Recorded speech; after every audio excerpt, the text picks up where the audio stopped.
All right, I'd like to call the Macomb City Council Committee of the whole to order, please. A couple of items we'd like to share with you before we take the roll. I, as the mayor, have made a determination that an in-person meeting is not practical or prudent due to the current disaster declaration in effect. And we'd also like to share with members of the public and the council that the chat feature of our Zoom meeting will continue to be disabled. The chat is not public comment, as not all participants on the call can see the chat. Screen sharing will also be disabled for the same reason. All right, if the clerk would call the roll, please. Mike Wayland. Here. John Bajezi. Here. Annette Carper. Tom Cook. Tom Cook? No? Okay. Gail Carper. Here. Tammy Lee Brown Edwards. Here. Dennis Moon. Okay, 4 present. 4 present. We do have a quorum then. Before we start into the public comments, I think the clerk has some items for us that are relevant to that. Based on public information after June 15th City Council meeting, some public comments were emailed but not received. We appreciate it being brought to our attention, and we are working with our tech company to resolve this issue. There were 4 emails sent, but were intercepted by a glitch in our email software. We will reach out to the email address personally and explain what happened and ask them to resend their comments to be read at the next council meeting.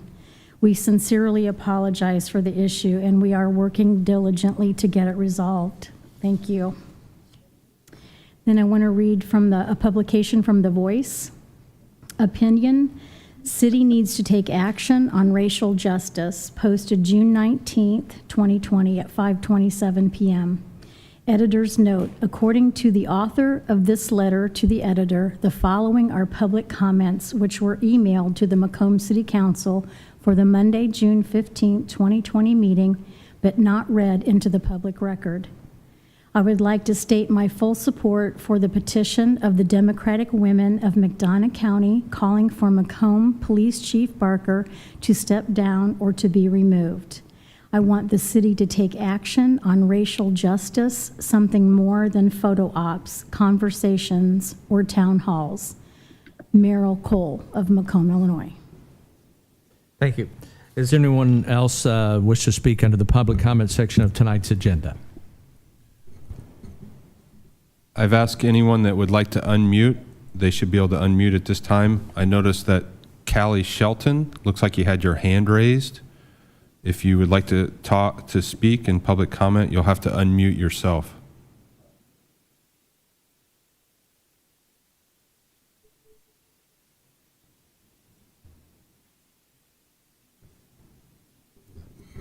Seen any indication? Okay. Anyone wish to speak to the council in the public comment section of tonight's meeting?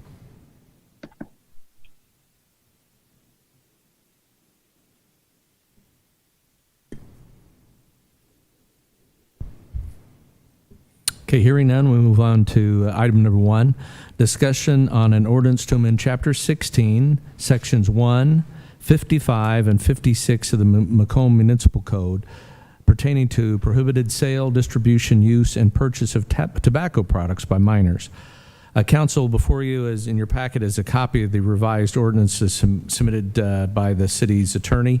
Ms. Scalf, would you like to go over that for us, please? Sure. The proposed ordinance proposes to amend portions of Chapter 16 of the Municipal Code. We are adding certain definitions to Section 16.1 as those new terms appear in the proposed amendments. With regard to the amendments pertaining to Section 16-55, it would increase the age for sale or purchase to 21, would also include e-cigarettes, alternative nicotine products, and tobacco accessories, which are newly defined terms in 16-1. Provides the minimum age to sell tobacco products to be 16, which is consistent with state law. We also add in that proposal e-cigarettes and alternative nicotine products to the restrictions on vending machines, requires that vending machines not be operated by anyone under the age of 21, restricts where they can be placed, as well as the contents of those vending machines, And in that section, we increased the fine for a violation of that section from $50 to $100. Section 16-56, the title of that section would be amended consistent with the amendments contained therein, would increase the legal age to purchase from 18 to 21, also adding e-cigarettes and alternative nicotine products, and also changing the penalty portion of that section to a $100 fine.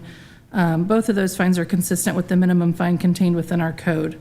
And the proposed amendments are consistent with the changes that were made by the General Assembly, which amended the Prevention of Tobacco Use by Minors and Sale and Distribution of Tobacco Products Act. Very good, thank you.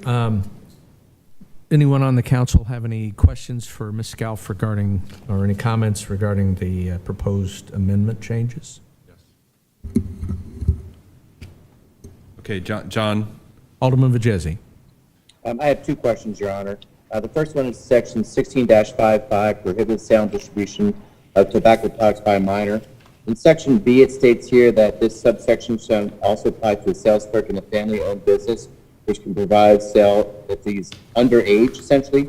So is this stating here that if someone is, say, 14 years old, that they're able to sell tobacco products, they don't have to be 16? Correct, if they can prove that that clerk is in fact a son or daughter of the owner. Okay, I'm just a little bit uncomfortable with that. I understand that they're a family member, but I wouldn't want my 12-year-old daughter selling cigarettes to somebody. And then my second question is, within that same section, in section E, where it talks about the fine, saying if someone is, would be $100, no more or less than $750. What about multiple violations if they've been caught a couple times? Is it an escalating scale? Is it just a one-time fine? The license is taken away? If they were issued multiple tickets, each ticket would have the appropriate fine attached to it. Okay. Is there something within here that if they have a certain number of violations that they could potentially lose their license for selling to minors? Nothing in, as it currently reads, no. Okay. Would we be prudent to put something in there?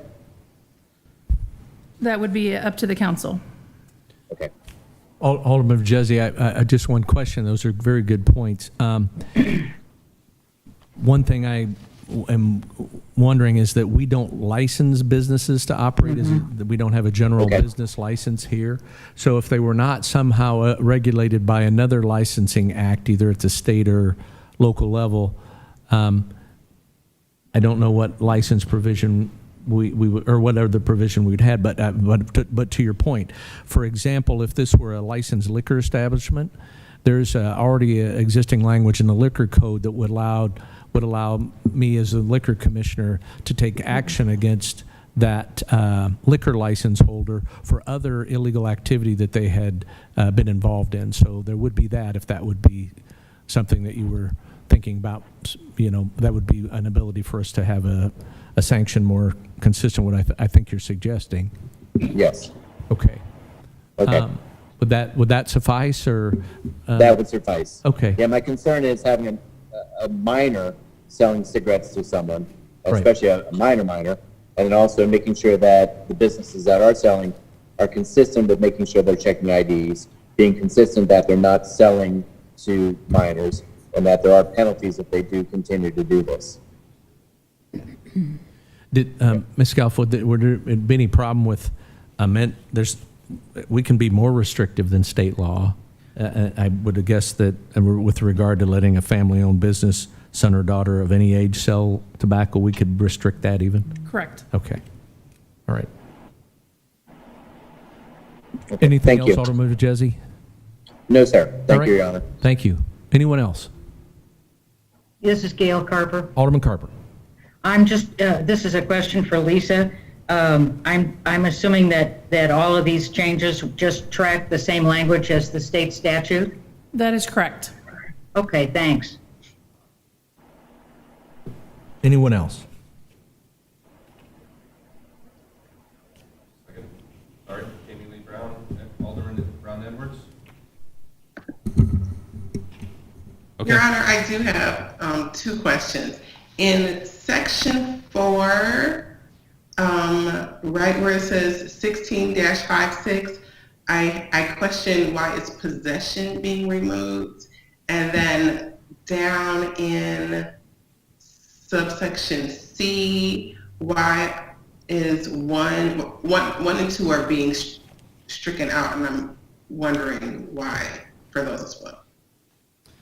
So with regard to possession, that is a change that the General Assembly made. They removed possession from the state statute, so this tracks with those changes.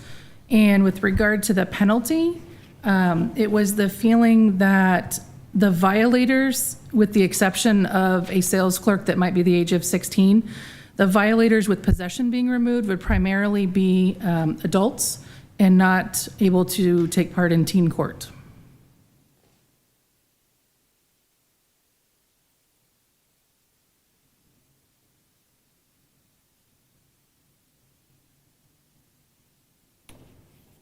Anything else, Alderman Brown Edwards? Yep, sorry.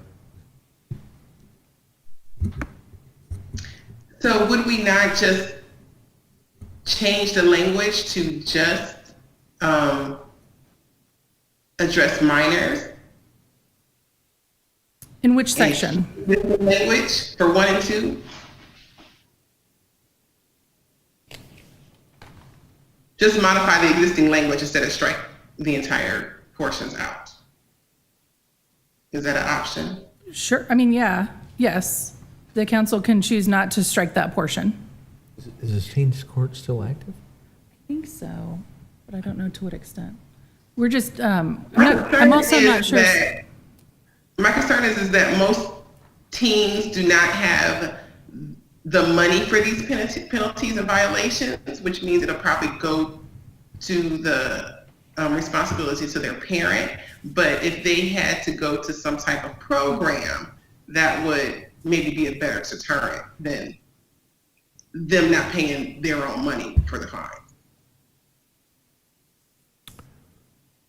We understand, Alderman. What we had to we didn't mean to interrupt you, but we're not certain if the teen court program is still in operation. So we can check on that, and that might be a deciding factor there.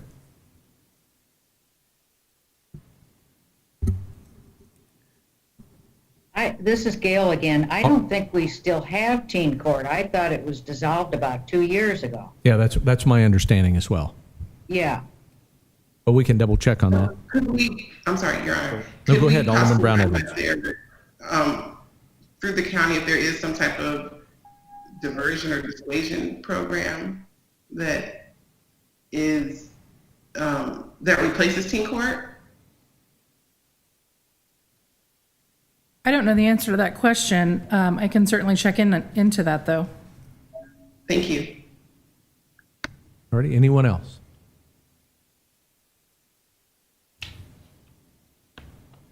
All righty, we will get some of those answers, and we'll have a draft ready for first reading, then the first meeting in July. All righty, moving on to item number 2, an update on the complete counts census. Mr. Bannon. Thank you, Mayor. Just want to go over a few things quickly. The percentages are still about 56.3% for Macomb as a whole in terms of having completed the census. We are looking forward to doing some things, particularly as we move out of or into phase 4 as a state in regard to COVID. We're going to be putting yard signs all over town again. These yard signs will have the website to go to on them, 2020census.gov. 844-330-2020, which is the national hotline, as well as the community development office, which is 833-4944, a local number, and there will be somebody there available 10 a.m. to 2 p.m. to answer any questions that come up, or if anyone wants assistance filling out the census. We did also place a flyer on the social media of the city, Downtown Development's website. If everyone could go share that, We're going to try to put one flyer out a week, and there are going to be different targets. This one is sort of a community-wide flyer, but there will be different groups that we're targeting that are hard to count, students, young people, et cetera. And so if you could share those, we'd appreciate it. As well, as we move into phase 4, we're going to be able to partner with the Macomb Park District. They've agreed to show a public service announcement before their showing of The Lion King Friday night at 8:30 over at Veterans Park. So looking forward to a lot more collaborations and real events as well. We'll have a booth there to help anyone with the census that wants to be helped. So again, we're looking forward to doing a little bit more as we open up a little bit, and we would appreciate everyone continuing to share our census materials and continuing to spread the word on how important it is to be counted. Thank you. Any questions for John or any comments regarding the complete count census? Yeah, Gail again. Alderman Carper.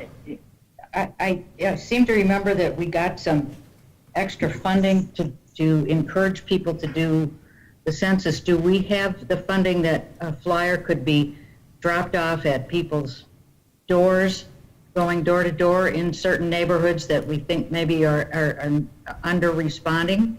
Yeah, yes, we do. I think that's a great idea, and we need to partner a little bit. Part of that is figuring out who amongst our volunteers is able and willing to do door to door. We have a pretty diverse group in terms of a lot of factors, but some of those factors may make people feel a little less comfortable going door to door with their own health situations. So we've been looking at that. We were fortunate enough to get a little more funding, so we received $41,000 in total. All of that's been spent. The expenses had to be in by the end of June, so the expenses have all been submitted to WIRC, and those will be submitted to the Illinois Department of Human Services. And we did print out thousands of flyers. So again, I think that's a great idea, and we'll move forward with the flyers door to door. Well, that way, especially that with no personal contact, any of us, even in my age category, could go out and do it because there wouldn't be any, knocking on doors. You'd just be leaving a flyer. And I know that there's a lot of people in town that would like an opportunity to do something, but because of our age, we're kind of not very popular volunteers for anything. So I really encourage you to do that. I think social media is great, but not everybody uses it. I absolutely hear you. Thank you, Alderman Carper. Anyone else?